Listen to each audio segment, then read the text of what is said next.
Good morning students. हम लोग 24th chapter the government जिसको हम लोग पढ़ रहे थे, हम लोगों ने इस चैप्टर में गवर्नमेंट के बारे में बात की। आपको बताया गया गवर्नमेंट के रिक्वायरमेंट के बारे में, फंक्शन क्या है गवर्नमेंट के, ऑर्गन्स क्या क्या हैं, levels of the government, forms of government, and I also explained universal adult franchise। Women suffrage movement के बारे में भी हम लोगों ने पढ़ा, किस तरह जो वोट देने का अधिकार महिलाओं और गरीब तबके के लोगों को नहीं था और ये अधिकार उन्होंने संघर्ष करके आंदोलन करके ये अधिकार प्राप्त किया। इस चैप्टर में हम लोगों ने ये सारी बातें की।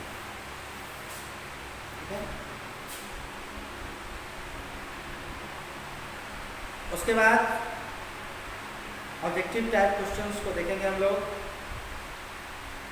और हम लोगों ने शायद मल्टीपल चॉइस क्वेश्चन किया था। एक बार फिर से देखते हैं, आगे बढ़ते हैं, ऑब्जेक्टिव टाइप क्वेश्चन को करते हैं हम लोग। Decision making body, the first question is multiple choice question. This is the decision making body of a country is called government. First, second, the Indian government works at this level, all of this, central level, state level और local body, ये तीनों level पे काम करते हैं। तो answer में यहाँ पे होगा ऑप्शन आपका D, all of this. Which of this is the right to vote, ये होगा यहाँ पे suffrage. In New Zealand, fourth question, in New Zealand women got the right to vote in 1893, C option C, 1893। Fifth question, the law making branch of the government is called legislature. आइए हम लोग देखते हैं अब आगे, फिल इन द ब्लैंक्स।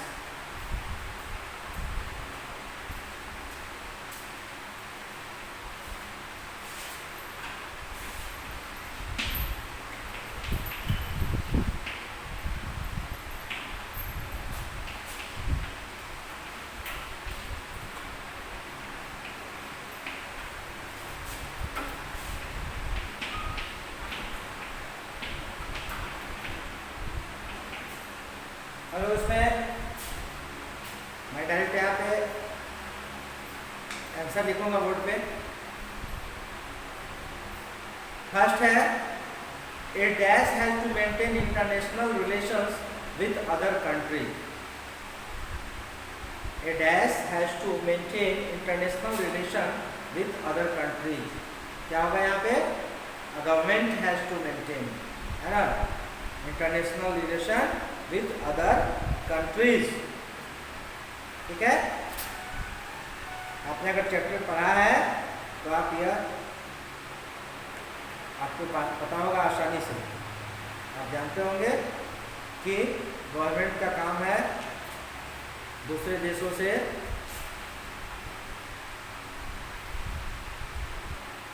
के संबंध को, अंतर्राष्ट्रीय संबंध को मेंटेन रखना।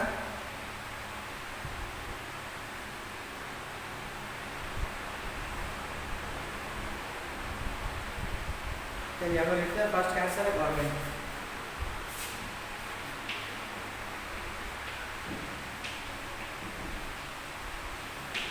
Second, India central legislature is called parliament.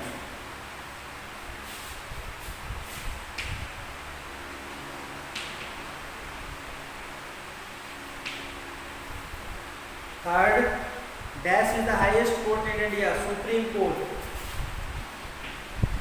Supreme Court.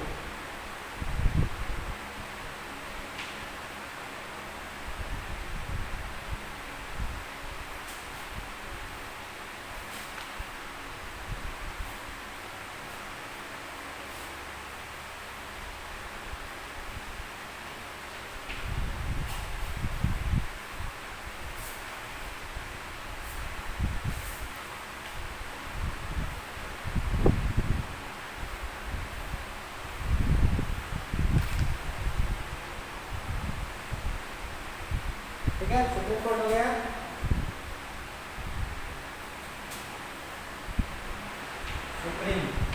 ठीक है।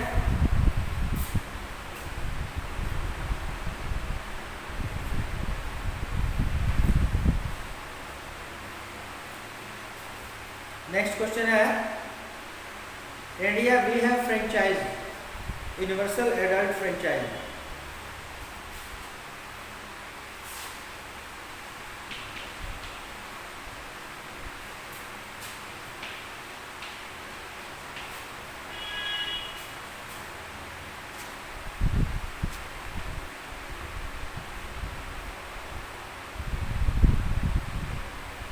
In a dash, the king or the queen takes all the decisions.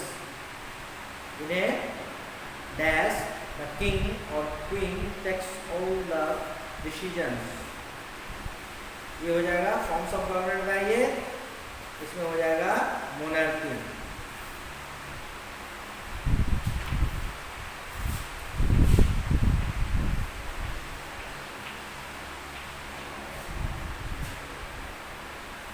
ठीक है, फर्स्ट का आपका government, parliament, third one is supreme court, fourth is universal adult franchise और monarchy.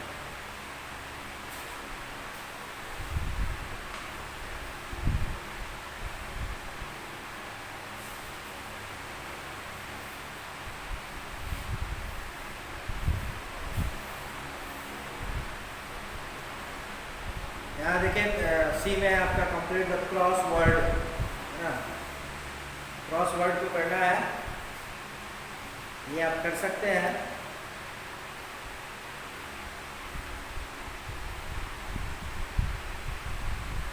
The most first है, the most popular form of government, number 1 देखिए cross है, ये क्या लिखेंगे आप इसमें, पहला लेटर है डी से स्टार्ट हो रहा है ना, और आप आई थिंक कर सकते हैं आसानी से। फर्स्ट का आंसर मैं आपको बताता हूँ, डेमोक्रेसी होगा यहाँ पे, ठीक है। उसके बाद अक्रोश में, उसके बाद सेकंड नंबर डाउन में है government at the highest level, down में है सेकंड नंबर, हाईएस्ट लेवल की गवर्नमेंट को क्या कहते हैं, सेंट्रल गवर्नमेंट कहते हैं, ठीक है। सेंट्रल गवर्नमेंट जो है वो हाईएस्ट लेवल का गवर्नमेंट होता है। थर्ड नंबर देखिए, डाउन की ओर जाइए, law making branch of the government, third number legislature, legislature is the law making branch of the government. Fourth number आइए, अक्रॉस में है, the laws made by legislature are implemented by this government body, executive होना चाहिए यहाँ पे, yes executive होगा यहाँ पे। फोर्थ, फिफ्थ नंबर है डाउन में, this government looks after the affairs of the state, this government looks after the affairs of the state. Fifth number में आइए, डाउन में ऊपर से नीचे की ओर, फिफ्थ नंबर है ना, स्टेट गवर्नमेंट होता है, फिफ्थ नंबर STAT, स्टेट, ठीक है। सिक्स्थ अक्रॉस में है, government body which ensure that laws are obeyed, six number across में ये जुडिशरी, यहाँ पे होगा judiciary. Seventh number right to vote, you know universal adult franchise, देखिए सेवेंथ नंबर कहाँ पे है, ओ सफ्रेज, यहाँ पे सफ्रेज बढ़ना है, सफ्रेज, ठीक है।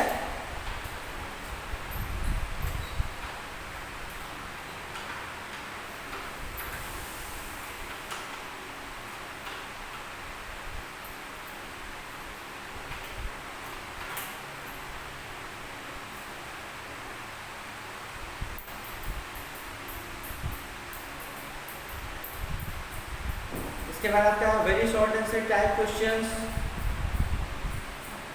The decision making body of a country, legislature, revenue, second है revenue money for the government, tax, third है the second branch of the government, government का सेकंड ब्रांच क्या कहलाता है, executive, law making branch of the government.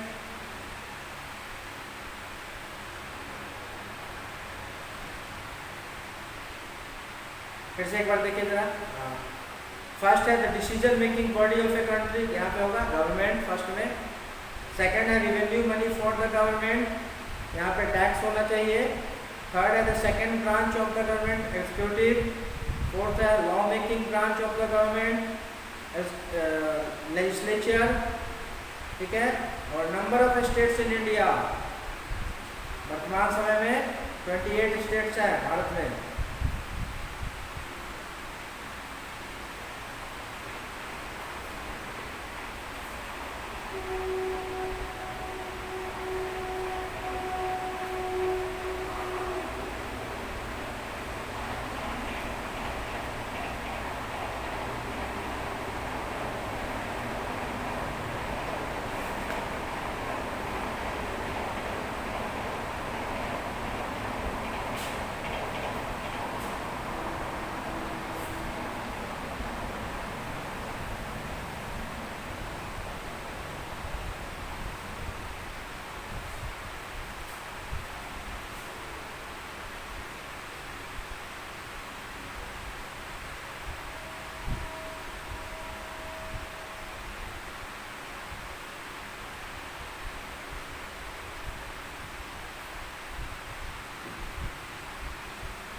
Friends हम लोग new chapter start करेंगे आज, है ना।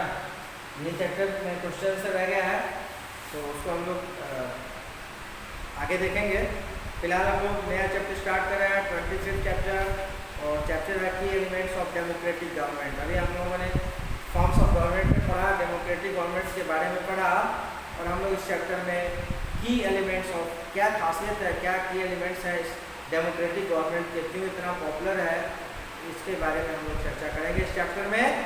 तो हमारा आज हम लोग स्टार्ट करते हैं चैप्टर नंबर 25।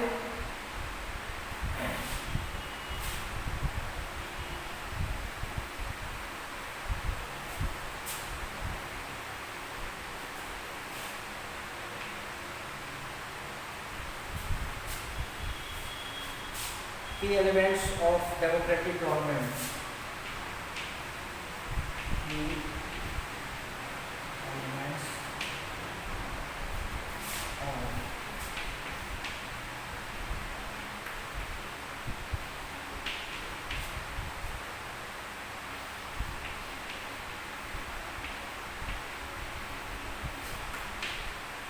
की elements of democratic government, chapter 25, chapter number 25 है। हम लोगों ने फॉर्म्स ऑफ, लास्ट चैप्टर में फॉर्म्स ऑफ गवर्नमेंट में पढ़ा कि सबसे पॉपुलर जो फॉर्म है गवर्नमेंट का वो है डेमोक्रेसी, है ना, जनतंत्र या प्रजातंत्र जिसको कहते हैं, ठीक है। और यह लगभग आधे से ज़्यादा देशों में इस फॉर्म, इस प्रकार की सरकार है ना, डेमोक्रेटिक गवर्नमेंट है। संसार के आधे से अधिक देशों में इसको, इसी फॉर्म को फॉलो किया जा रहा है, और ये सबसे पॉपुलर है ना। भारत, इंडिया सबसे बड़ा डेमोक्रेटिक कंट्री है ना।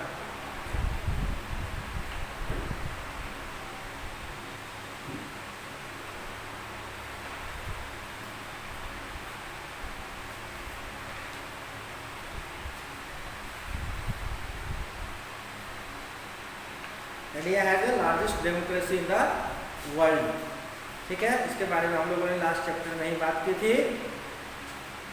तो हम लोग बात करेंगे आज डेमोक्रेसी के की एलिमेंट्स के बारे में।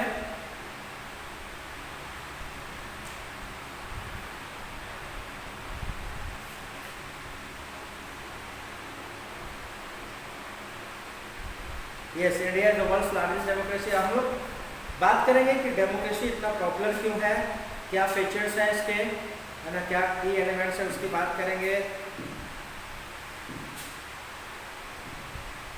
डेमोक्रेसी में भी आपको बताया गया था दो तरह का डेमोक्रेसी, डायरेक्ट डेमोक्रेसी और दूसरा रिप्रेजेंटेटिव डेमोक्रेसी।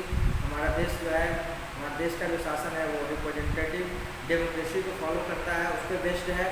रिप्रेजेंटेटिव डेमोक्रेसी में बेस्ड है ना, जिसमें पीपल डायरेक्ट रूल नहीं करते हैं, अपने रिप्रेजेंटेटिव को चूज करते हैं इलेक्शन के माध्यम से, है ना, ठीक है। और वह रिप्रेजेंटेटिव यानी प्रतिनिधि जो है हमारे बिहाफ पे, यानी पब्लिक के बिहाफ पे पीपल के बिहाफ पे डिसीजन लेते हैं।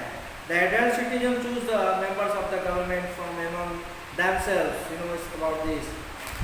Democracy and India's constitution, प्रजातंत्र और भारत का संविधान, भारतीय संविधान। The preamble is the introduction to the Indian constitution. preamble का मतलब होता है प्रस्तावना, है ना। It clearly states that India is a democratic republic. इसमें साफ साफ लिखा गया है, कहा गया है कि भारत जो है एक डेमोक्रेटिक रिपब्लिक कंट्री है।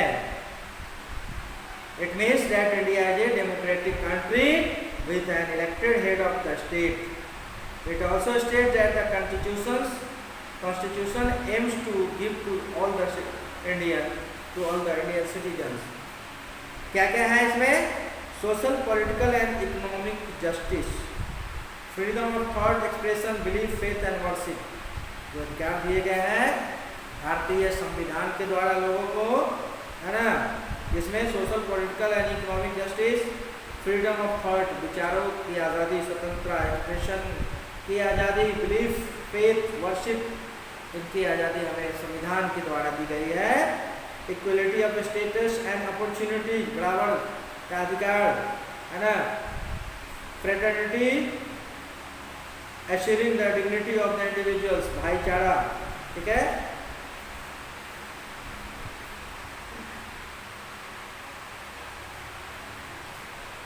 देश की भाईचारा और शांति जो है देश की अखंडता को बनाए रखता है ना। भाई हम लोग बात करते हैं basic features of a democratic government. क्या मुख्य विशेषताएं हैं इसकी, क्या फीचर है, उसकी बात करेंगे हम लोग। There are certain key elements और the basic features that go into making it democratic government, they are important for democracy. क्यों उसको खास बनाता है, क्या फीचर्स है उसकी बात करेंगे। सबसे पहला हो जाता है फीचर में, सबसे पहला है पार्टिसिपेशन, है ना। In a democracy the participation of the people is essential, है ना। भागीदारी जिसको कहते हैं, पार्टिसिपेट करना, है ना। The people participate through voting in election, है ना। इलेक्शन हमारी देश के निर्माण, गवर्नमेंट के निर्माण में हमारी भागीदारी होती है ना। हम पार्टिसिपेट करते हैं, वोट गिराते हैं, ये हमारी भागीदारी है। और इसी आधार पर जो है हम अपने प्रतिनिधि को, रिप्रेजेंटेटिव को चुनते हैं, ठीक है। The people participate through voting in elections and choose their own representative. हम लोग वोट के माध्यम से, इलेक्शन होता है जिसमें हम लोग वोट डालते हैं और उस वोट से के आधार पर जो है हम अपने रिप्रेजेंटेटिव को चुनते हैं जो हमारे बिहाफ पर गवर्नमेंट को चलाते हैं, डिसीजन लेते हैं, ठीक है। These representatives are then given the power to form a government, ठीक है। अब क्या होता है, जैसे इलेक्शन, चलिए हम बात करते हैं, चर्चा करते हैं लोकसभा के इलेक्शन। क्या होता है, इलेक्शन होता है हमारे देश में हर 5 वर्ष पर, और उसमें भारत का नागरिक जो 18 वर्ष या उससे अधिक के जो नागरिक हैं उनको मत गिराने का अधिकार होता है। और हर व्यक्ति को एक मत का ही अधिकार होता है, एक वोट का ही अधिकार होता है, चाहे वो गरीब हो, चाहे वो अमीर हो, चाहे वो पढ़ा लिखा हो, चाहे वो अनपढ़ हो, सबको एक ही वोट का अधिकार होता है। और उस वोट के माध्यम से हम कई दल जो उसमें भाग लेते हैं, हिस्सा लेते हैं, जो इलेक्शन फाइट करते हैं, उसमें से हम लोग अपने वोट को का इस्तेमाल करके हम उनको विजेता बनाते हैं और वह प्रतिनिधि बनते हैं हमारे, और सरकार का गठन करते हैं और पीपल के बिहाफ पे वो डिसीजन लेते हैं और सरकार को चलाते हैं, है ना। तो इसमें वोट का बहुत बड़ा योगदान है। तो हमारी भागीदारी कैसे है गवर्नमेंट के फॉर्मेशन में, वोट सबसे महत्वपूर्ण है कि हम वोट के माध्यम से ही उनको चुनते हैं, विजेता बनाते हैं, विजयी बनाते हैं, और फिर वह सरकार बनाते हैं और देश के शासन को चलाते हैं।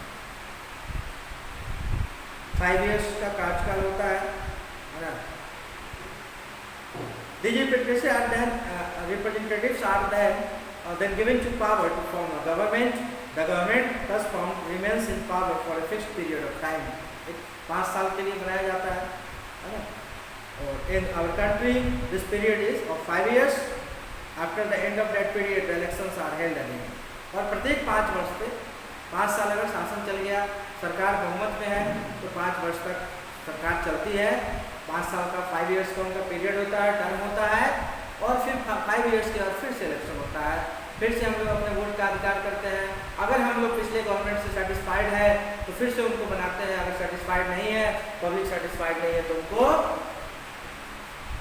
नहीं वोट देती है और किसी दूसरे पार्टी को चूज करती है जो उनको लगता है कि यह बेहतर काम करेगी, है ना। इसी उम्मीद पर दूसरे पार्टी को वोट देकर जिताया जाता है, जो फिर नई सरकार का गठन कर पाते हैं।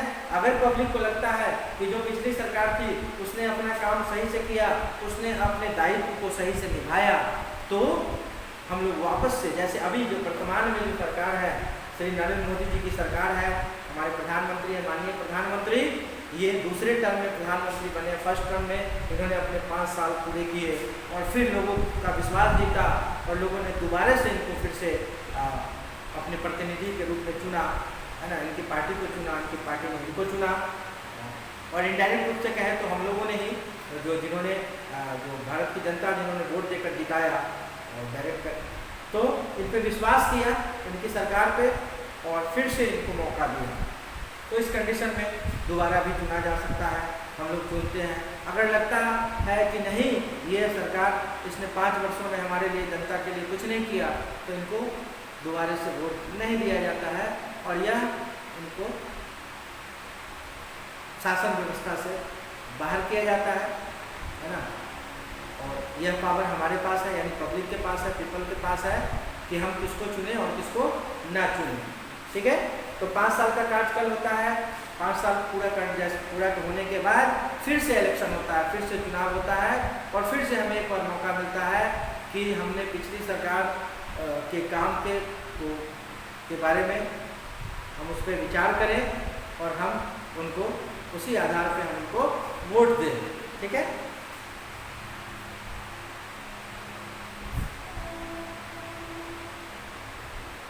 Besides electing the representative, people also participate actively in a democratic government by expressing their views.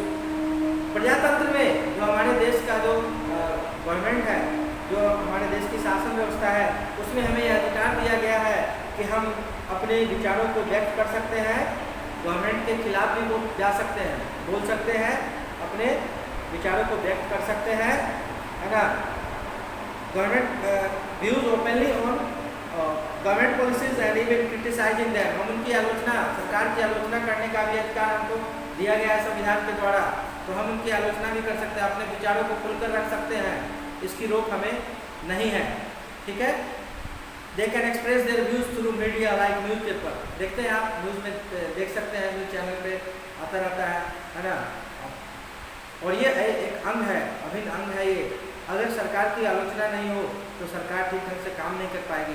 तो लोग आलोचना भी करते हैं, लोग सपोर्ट भी कर रहे हैं, कुछ लोग अपोजिशन में हैं, वो आलोचना भी करते हैं।